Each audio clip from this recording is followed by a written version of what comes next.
Бул Лейлек районунун Кулунду айыл аймагынын Майтоңбос участкасы. Учурда жайытты Марокко аталышындагы чегиртке каптап кетүү коркунучу пайда болуп, койчулардын айласы кетип турат. Чегиртке көбөйүп кетсе, гектарлаган жайыттагы чөптөн эч нерсе калбайт. Андыктан өсүмдүктөрдү коргоо департаменти тарабынан алдын алуу, дарылоо иштери жүрүүдө.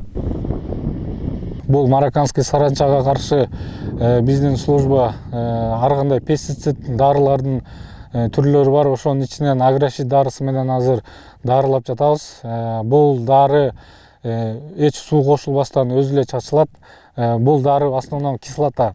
Марокканский саранча өзү муздак камдуу болгондуктан бул дарынын кичинекей милли каплиси тийгенде эле, тамчысы тийгенде уже баягы реакция жүрөт дагы. Bir жарым сааттын ичинде уже мөрт болот да баягы саранча.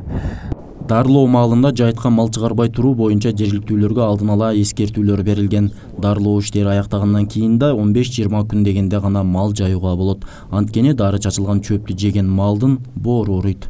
Бул дары негизинде пестицид, адамга зыян келтирет, бул химикат. Ошондуктан биз жергиликтүү аймактын адистерине тилгат жөнөтүлөт, эскертүү жөнөтүлөт, мал жайууга болбойт. Ушул жерден эгер булак суулары акса, булактан суу алганга болбойт. Биздин негизги максат ушу эгин талааларды сактап калуу. Ушу жай жерлерине түшкөндө биздин өзүбүздүн ар бир райондогу адистерибиз бар. Чекарантын боюнча адистер бар. Алар ар бир өткөн чогулуштарда эл менен жолугушууда ушул эгерде чегирткенин ичинекелери чыккан болсо кабар бересиздер деп айтат. Негизинен койчулар жайыт комитеттери менен тыгыз байланышта. Ошолордун тарабынан бизге азыр айтылган участкаларды биз обследование кылып изилдегенде ушул Кулунду Бишкент айыл өкмөттөрүнө, Жагын жер айыл өкмөтүнөн чыгып атат. Баткен облусунда зыянкечтерге каршы күрөшүүдө дары-дармектер жетиштүү жана 2 техника иштөөдө. Эң ириде эгин талааларына зыян келтирбөө максатында алдын ала изилдөөлөр да жүргүзүлөт. Ал эми мамлекет тарабынан чегиртке жана Америка ак көпөлөгүнө каршы күрөшүү үчүн гана каражат бөлүнөт.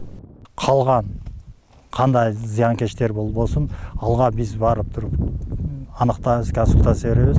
Дары-дармектерини чачууну кылып айтабыз, ошону эл өзүнүн жанынан чачат. Мамлекет тарабынан 1-2 гана зыянкечке каржыланат.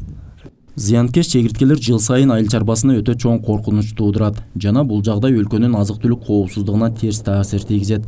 Былтыркы жылда Баткен облусунун аймагында 9900 гектар аянтта дарылоо иштери жүргүзүлгөн. Максатбек Акылбеков, Ала тоо 24, Баткен облусу.